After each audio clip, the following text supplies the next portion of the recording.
Soweto, South Africa's largest township, is overcrowded and has run out of space to house its residents.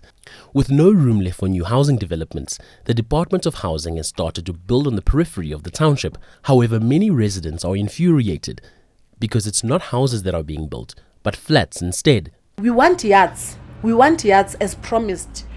So this process has been going on for years. Gugu Sechauke lives with a family of 7 in this subdivided house in the suburb of Phiri. She shares a toilet with an adjacent family, and they are not on speaking terms because of the cramped living conditions.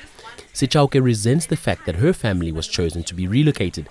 Even more so, she's been allocated a flat in Vleurhof instead of a house.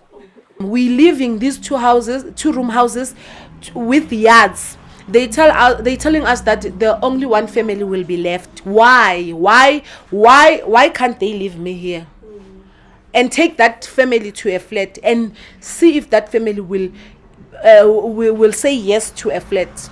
So I feel that the Department of Housing and all of them, they are not treating us well. Housing MMC Dan Bovu says he will visit Phiri to listen to residents' concerns, but explains with Soweto's space limitations, the only way to expand is to build up. Unfortunately, you cannot stretch the land. Once it gets to an end, where you have no space anymore, you cannot stretch it. What then we decide? Let's go up. And they are not enough.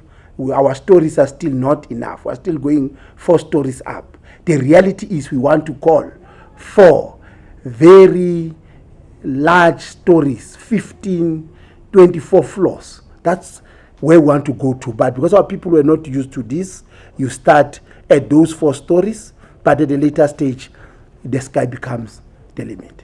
Many Phiri residents have been served with eviction notices by the Provincial Housing Department. But like Gugu Sechauke, they remain skeptical about uprooting their large families into flats, and they say they will continue to fight for what they term are proper houses. Vumani Mkhize, Eyewitness News, Soweto.